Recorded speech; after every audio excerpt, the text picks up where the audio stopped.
old lady in a purple dress began easing down the steps, clinging to the rail with both hands. Horace looked through the back windows, but the sign was out of sight. Was it for a store? Or maybe someone's office, presumably the office of Horace F. Andrews. The sign had looked very old. Maybe the place didn't even exist anymore. But then there were those words. Artifacts, mysteries. And what possible reason could any business have for putting miseries on its sign? Horace watched the old lady stretch out one chubby leg, reaching for the curb below. The other passengers rustled impatiently. A scrawny, red-faced kid Horace recognized from social studies leaned over the stairwell and started chanting at the old lady. "Go, go, go!" And then Horace stepped around the woman and jumped out of the bus. He landed heavily on the sidewalk. The old lady squawked at him and yanked her foot back. "Excuse me," Horace mumbled. He trotted away, feeling as startled as the old lady looked.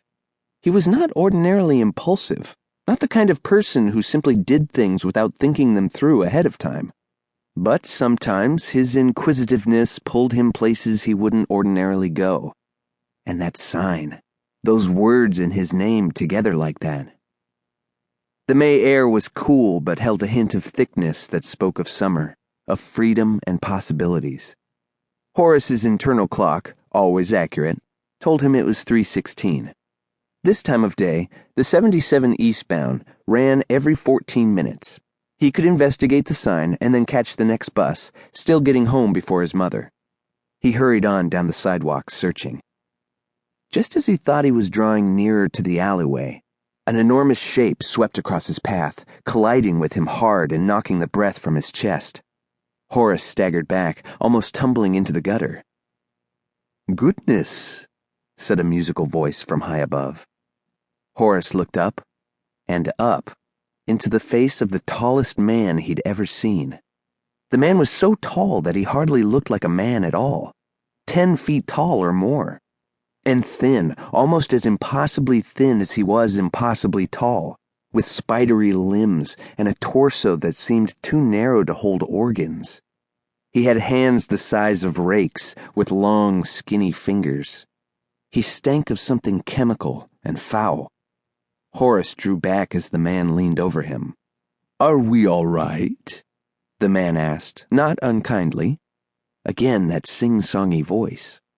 The man, if it even was a man, wore a black suit and dark, round sunglasses. A thick shock of black hair topped his head, out of place on his pale, skeletal body. Horace tried to catch his breath. "I'm fine," he wheezed. "Sorry."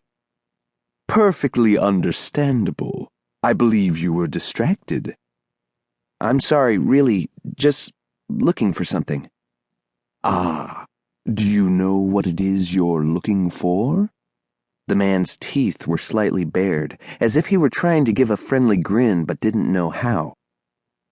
"It's nothing, really," Horace said, faint threads of alarm tingling in his bones. "Oh, come now. Tell me what you're looking for. You can't know how intrigued I am." "I'm just looking around. Thanks, though." Horace began backing away. "Perhaps I can be of some assistance. You do need assistance." He said it like a command. "No, that's okay. I'm okay." Horace skirted wide around the strange man and hustled off, trying to hunker his big frame down beneath his backpack. He was all too aware that the man's eyes were still on him. But when he looked back, he was relieved to find that the thin man was not following. In fact, he had disappeared. Completely. How could someone so large simply drop out of sight? And how could someone be so large in the first place? But it wasn't just the man who'd disappeared. The sign, too, was nowhere to be found. Horace went almost 3 full blocks without spotting it. He turned and began to methodically retrace his steps. The Horace F. Andrews sign was nowhere. Abruptly, a looming shape stepped out of the shadows in front of him. Horace stumbled to a stop.